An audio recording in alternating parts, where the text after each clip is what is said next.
I come to the back. Thank Rich. I need you here. I don't want to have to yell. If I can get away without not using this thing, I really would like to. Okay, everybody move forward, please. Pretty please.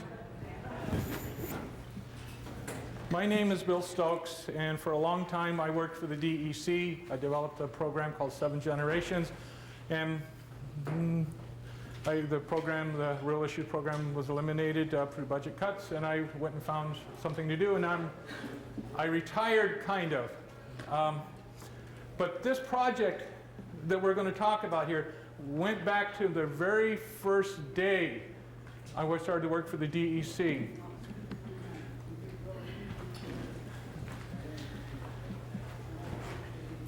And when was that, Bill? I'm waiting for him. I'm going to embarrass him. He's back there talking. I'm going to embarrass him. Anyway, in 1993, the mill closed in Sitka. Needed to go find a new job. So I went to Bethel to work at the DEC office there. I'm a level 4 water and wastewater operator. I do hazmat, solid waste. There's a whole range of things I could do. And it was curious. When Bruce Erickson asked me if I wanted to go to Bethel, I get to play in 58 water plants. Of course I'm going to go. Water's my passion. And protecting it is even higher on the list for me. So I got acquainted with the YK Delta. And one of my very first tasks to go look at was a village of, actually it's a pleasure, it was a village called Sheldon's Point, New Nanamqua. And they had asked me to come out to help them. They were tired of their village being a dump. Right out in the middle of town, trash was, honey bucket dumps everywhere. And so I introduced Tyvek suits, rubber gloves, duct tape, rubber boots, and they cleaned their entire village. They didn't have a landfill, they went and made one. And this process started some wheels turning. And then I went back about 6 months later and I asked the VPSO, well, if they have any more problems with honey bucket dumpers. They said, we don't do that here. Pride, boy, immediately the pride issue came up. So I had noticed that Bethel gets all of their sand and urea for the runway in super sacks. They were throwing 100 of them away a year, just throwing them away. It occurred to me that why can't we put trash in those sacks? Why couldn't we take those bags that have been discarded and use them for a village-based landfill system? So I conned the DEC into giving New Nanamqua 100 super sacks. And they had to document for me if the process worked or not. What they did is built a little 4-wheeler trailer frame that they put the super sacks on. And guess what? If you paid your utility bill, they'd pick up your trash. So this was in 1993, and probably it was February of 1994. I had gone back and I went out to the dump.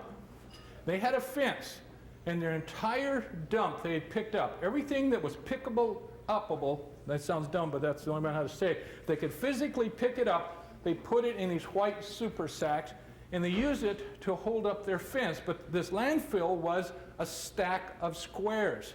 There was blowing nothing on the fence, not even one piece of paper, nothing. Because as they put the trash in at the village, they closed the top of the super sack. They just tied it up. It became a bread sack. Then they took it out. They took it out of the back of the trailer. They drug it over to where it was fit in the landfill.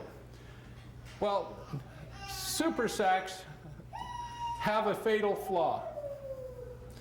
They are UV, they're sensitive to UV. I knew that they would self-destruct, but I knew it would take 7 or 8 years.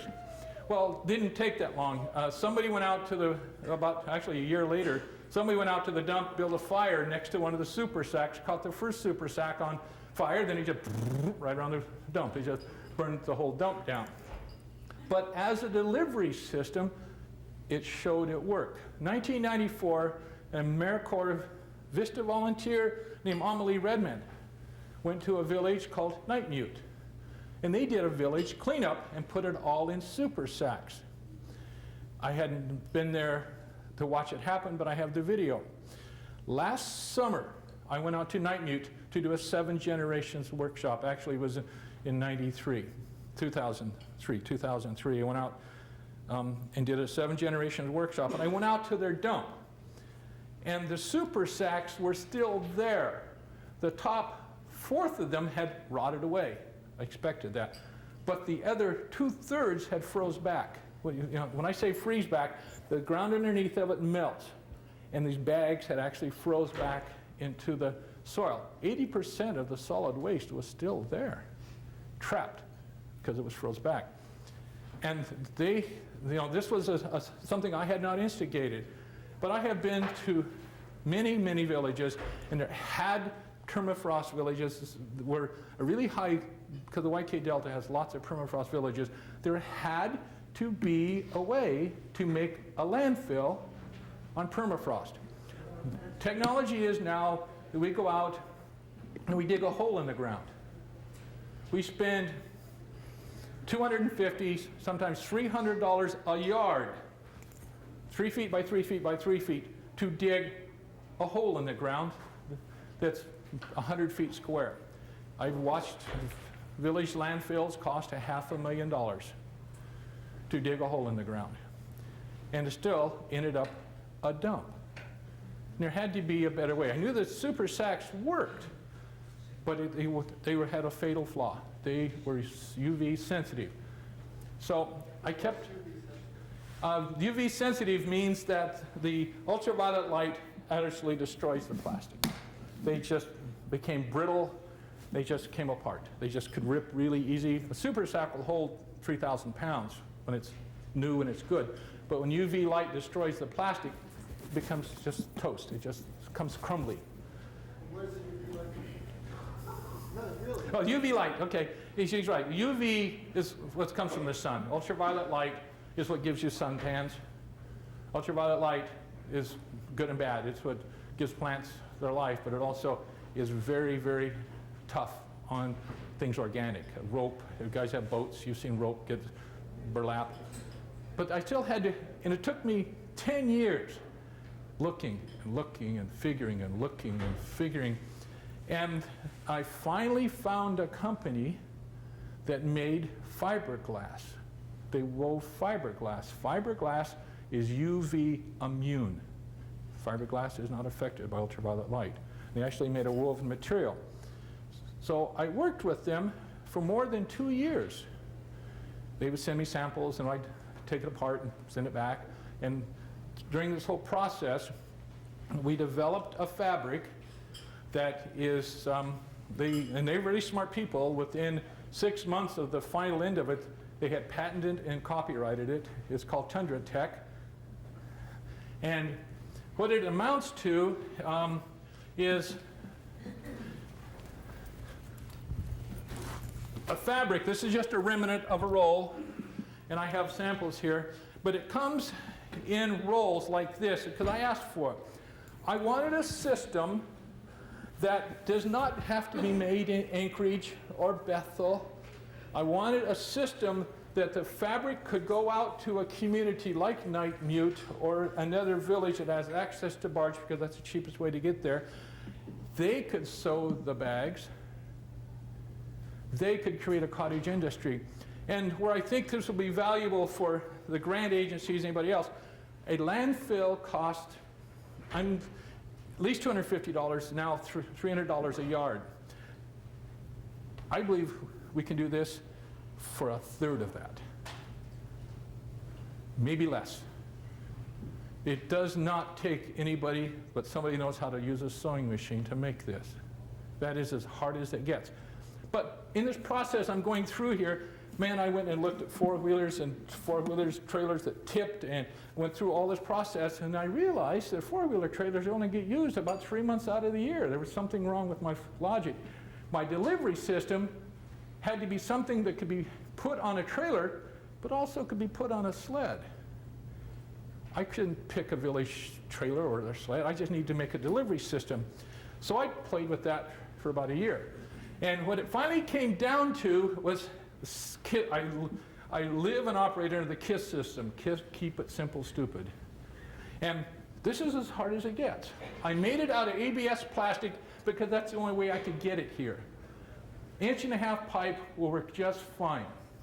And I'll show you, if you may, just how tough it gets. And give me a hand.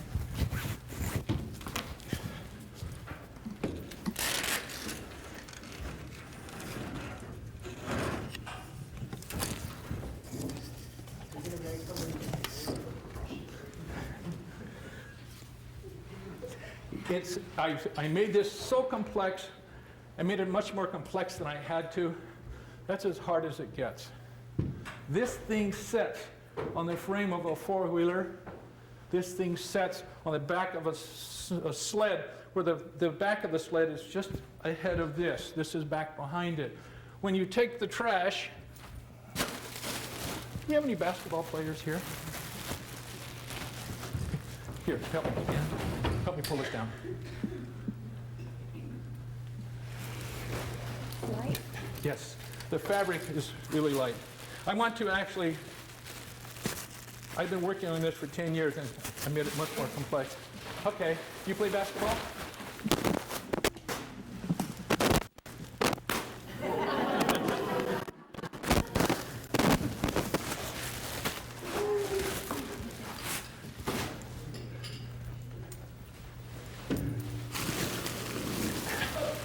No, that works too, but I want somebody from over here that plays basketball. Open it up. Here, you play basketball. I know you do. What I want you to do, this is exactly how you fill it. Go ahead and open it up and you get points here. Come on. Extra points. Steph, let's go. Yeah, from there. You can do better than that. Yes!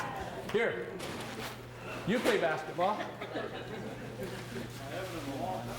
Yeah, I was thinking that too. That's as hard as it gets.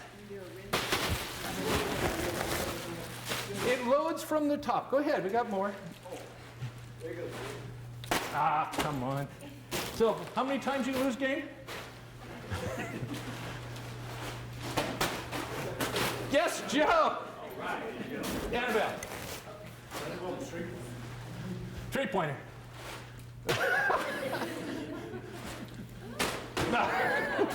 We're going to do it until we get it. Right here, incoming.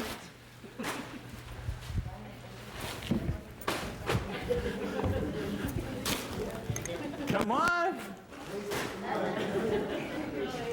We're going to wait until we get it all. I'm serious. We throw it until it's full. Go. Yes, one more to go. So who wants to try? No.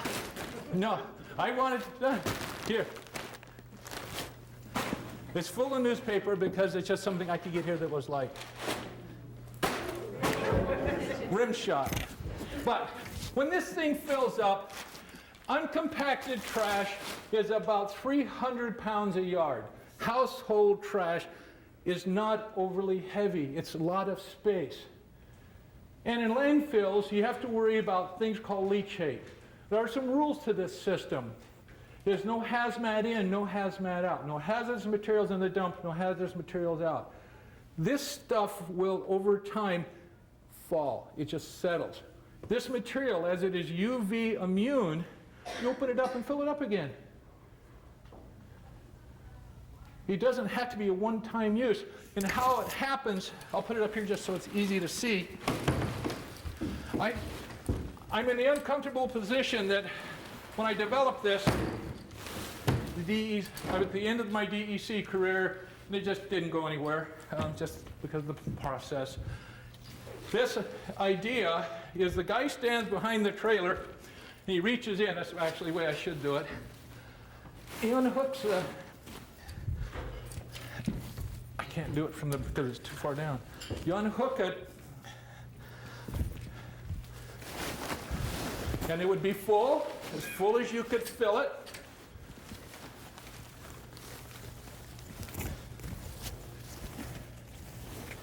as full as you could fill it.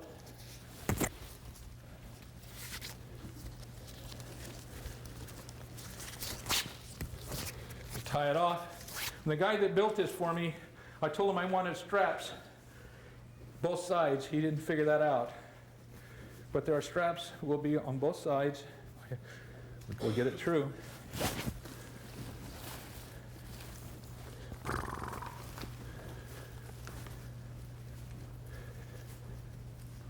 I know it's here. If you get it out. There it is. Anyway, it has a strap. Here, I'll do it this way. This one's easier. Has a strap on both sides.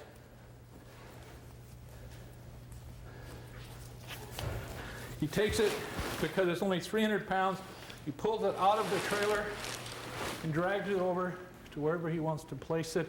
You stand it up, you take the two ears and you tie it to the next bag, and the next bag, and the next bag. You want to build a landfill, you stick a stake in the ground, and walk about 100 feet that way, stick another stake in the ground, then just tie the ears of the bag together till you get to the stick, and make a right-hand turn. And tie the ears together until you get to wherever you want to go. Instead of a dump, and I'm quite serious about this, what you get is this.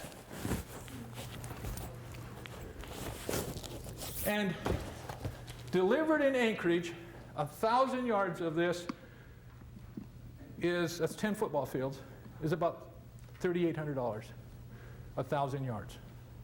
Each one of these bags depends on how big you make it. It'll be up to you, whoever decides to make this or we make it, it's competitive. It's at least a third of the cost of a vision of this goes is we build this thing and you fill it up, and I think you can go another layer. But this stuff is UV immune. So we get a regional landfill 20 years from now. We can go pick it all up. Because this stuff, I know will last at least that long, probably forever. It is fiberglass. And I don't want to be the maker of, but I will until it gets going. This is not going to be an instantaneous process. I don't think it will be. I'm actually worried it'll be inundated. This process, what I'm looking for is for villages and regions, their corporations or their tribal governments or an organization within regions to be the makers of. Design it for your region. I'm looking not just to make an industry in Fairbanks or Anchorage. I'm looking to make an industry in regional villages that make this. There are 19, I'm part of an organization called the Northern Forum. There are 19 countries above the Arctic Circle that have exactly the same problems we do. They said this is not a magic bullet. It doesn't have to be instantaneous. All I want to do is get people to look at this. And I think the way that the fabric is strong enough, I don't have to do anything different to the bottom. This is very, very strong stuff. I've stuck it in my freezer to 10 below zero, and it's still pliable. So you can still tie it. But if you brought your perimeter together here, and this is all the further you want it to go, 3 years you undo the bags and you fill them up until they're all the way high. They're full again. Then the whole process here is if you went no further than to build a berm around the spot to put the trash, at least you have the ability to do that. This is something I've been working on for 10 years. I've watched villages actually use the concept. I don't think it's Kaligonic. Nustayahuk, I think, got the super sacks from DOT Dillingham. And they've actually done it too. They got the super sacks for a while just to build the trash. They were throwing them away. I just didn't get that. It had to be a better way. And for my whole process here is to develop a system the villages can use, and hopefully village-based. How many of you have landfill fences that have fallen down? You've got the fencing for the side. You've already got the poles. Every village has somebody that can weld. And this sets on the back of a four-wheeler trailer. It will be steel, not plastic. These ears are $2.10. They're 1.5-inch conduit hangers. I try very hard in my solutions to make them village-based as much as I possibly can. All you need is access to the fabric, and maybe for a while it'll have to be somebody here or somebody place big making the bags to the government agencies or the corporations. But think about it. It's within the reach, I think, of a lot of villages, even if they just took their existing dump and picked it up to put it to where you have a cell. You make a cell. And I think that that bag is about 1.5 yards, and it'll be easily under $100. I think is actually, by the time it's said and done, closer to 60. How animal proof? Bears, if you have bears, don't even go there. It's a waste of time. Unless you've got something bears are not going to get into. In what I've found with the previous to this, foxes couldn't eat through it, and ravens couldn't peck through it.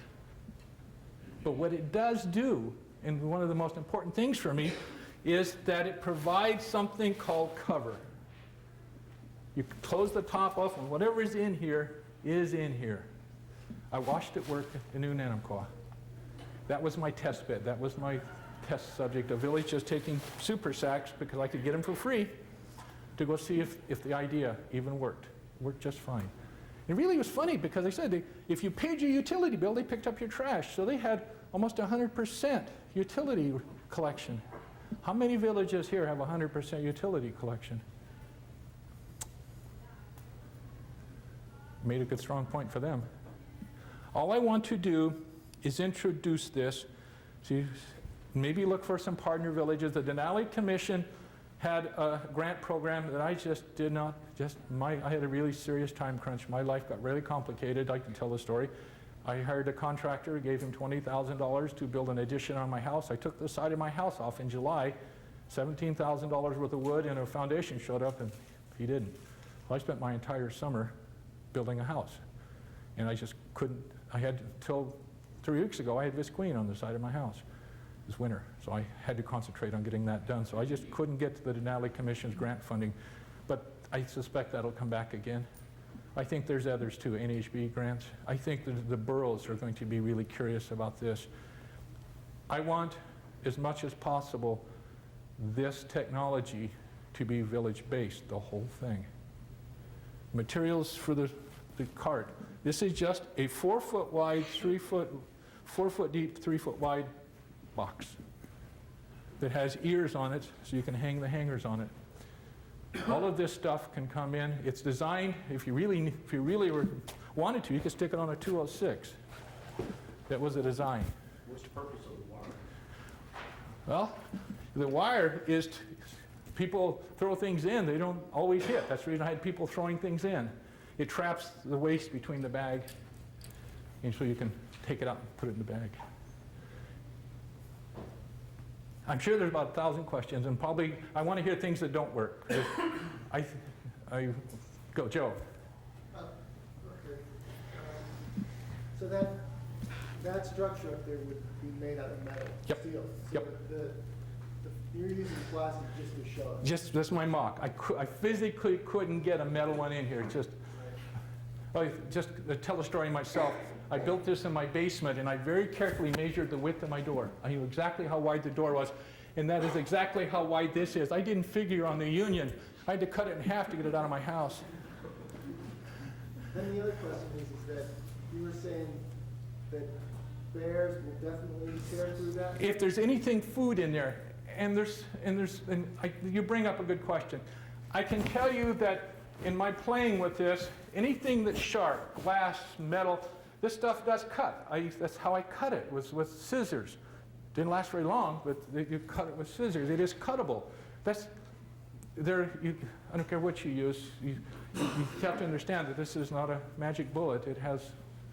And then my final question is, you were saying that a bag of the size that you showed us that the cost for that bag would be around $60? $60. I think it's going to be actually less than that, because when it's delivered in the village, I don't want the village cost less. I can just tell you that a pallet that has 10 or has 1,000 yards delivered, and they said by plane here, was $3,800. If it comes by barge, I think it can be a lot cheaper than that. Well, I guess I'm just wondering, just from some feedback. Is that too expensive? How many of those bags would be filled up in a week in the village? You know, how many do you think? I mean, I don't know. I mean, within a week, you know, how many of those bags? In my and those can carry up to 3,000 pounds. This is, it's in place, it would hold, but it's designed for one man. One man's going to have to. She's saying more than 50, more than 50. With a population of 600. It might not work for you. When I designed this, what I was looking at was boardwalk, small villages at the end of the road. That was For them, they could be like 30 or 40 that babies a week. in a week. I don't know if it could be that high, because each one of these things is, I put a fraction of what could be put in there. Well, but how do you get compaction, Bill? I mean, Compaction can't happen if a person is pulling it out. The only compaction that can happen is in place or gravity. That is the compaction method. That's the only way I know how to do it. I can't build a machine. I could make something that weighs 900 pounds, but nobody could drag it out. I mean, this thing has its limitations, no joke. I mean, I had to develop, if I could, something where a single person could take whatever they could get in here and have it light enough that they could pull out. And it may not work.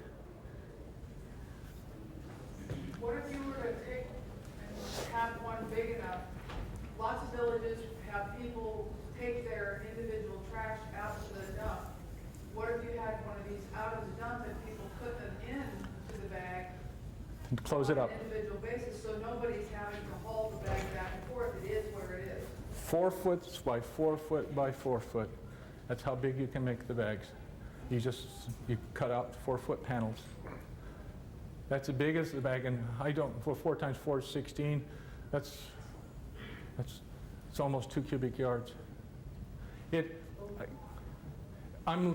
is not a magic bullet, and I knew that when I went into it, but it is better than anything I have seen yet. It is a solution for some villages, maybe a lot, maybe for boroughs, the boroughs that have responsibility. Maybe it is no more than the ability to get the grant to build a berm. At least you got a high spot to put the stuff behind. This is where I was headed with it. This is where I think it can go. It may just be too expensive for everybody. I don't know. Because what I don't know is what the costs are going to be delivered to a village or delivered in bulk. I haven't asked them what it would cost for 10,000 yards or 20,000 yards. It's economy of scale. I asked for 1,000-yard bolts. That's what I can have delivered. That was the quote they gave me. This is an idea. Where it needs to go is to be field tested. Okay? Yeah, go ahead. Stand up. Okay. Somebody, or hold your hand up. Oh, I just have a question. I mean, that it would be ideal to keep hazardous materials out, but it's kind of inevitable, I think, in how the material would break down. Most of the, okay, this is fiberglass, and I don't know if there's very many chemicals that attack silica. It's fiberglass, so the chemicals themselves. But 90% of the solid waste comes out in this form. It's very loose